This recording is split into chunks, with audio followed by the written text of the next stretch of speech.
Finally, we'll be able to hear the glorious voices and sounds intrinsic to our very nature.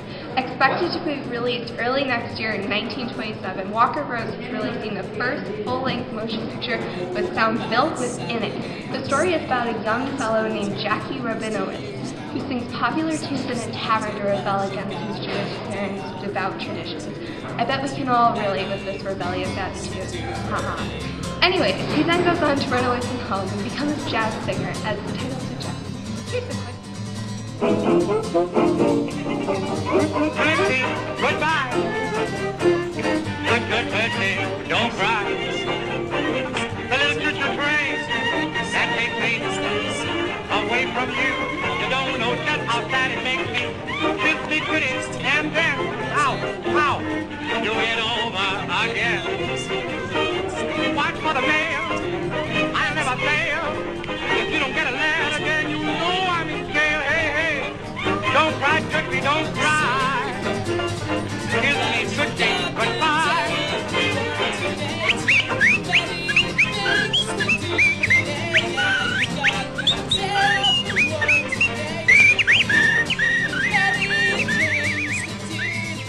Wow, how exciting to no longer have to imagine motion concealed within the voice of the actors. This show marked the end of the silent movie era. 6 songs will be included with the motion picture, and entertainment will forever be better. Jazz was born around 1895 in New Orleans. It also marked the use of improvisation because most of the former virtuoso jazz musicians weren't able to read music at all.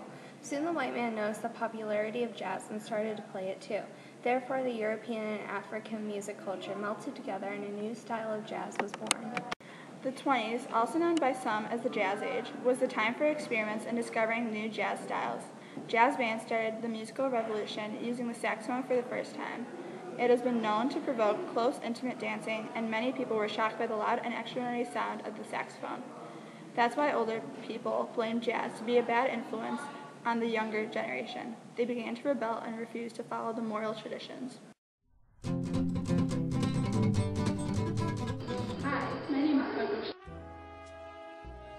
Chanel is all about becoming someone, separating yourself from the old and making life new. We saw the needs and desires of women and designed our fashion around what we women wanted.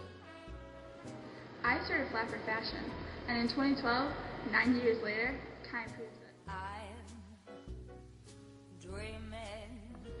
Choose your beauty without shackles, and Chanel will be your right. Hi, my name is Pablo. During the 1920s, I was the best long-distance and middle-distance runner in the world, setting records at 1.5 kilometers. Today, I was introduced to BMW, and I was totally defeated.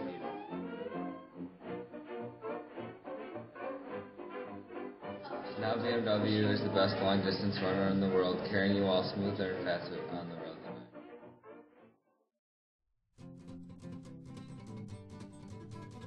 I. Hi, today we are pleased to introduce our guest speaker, Margaret Sanger, the founder of the American Birth Control League. Hi, Margaret. Hi, great to be here. Yeah, me too. Why was it so difficult to open the Center of the American Birth Control League in 1921? Well, as you know, birth control has been a taboo subject for women since the nation was founded. I opened the American Birth Control League to increase the acceptance of birth control use, and I believe that this will let women have more say in their families and the size of their families, and it'll make sure that all children are born alive and all children are. Interesting. Have you ever thought about the consequences since what you're doing is against the law? Yes, it's true that Comstock laws prevent me from propagating and expanding the scope of my center, but so many women have come to be in need of these products and this information that it would be very difficult for local authorities to shut down operations. We all see a decrease in family size. Do you have more plans for the future? As a matter of fact, I'm preparing to open a new clinic that exploits the loopholes in the Comstock laws called the Clinical Research Bureau. Unlike the American Birth Control League, official doctors will be able to legally distribute information on birth control. I encourage all women from every class to visit me if they have questions. It is a great pleasure having you today. Thank you so much, Margaret. Thank you. Yeah.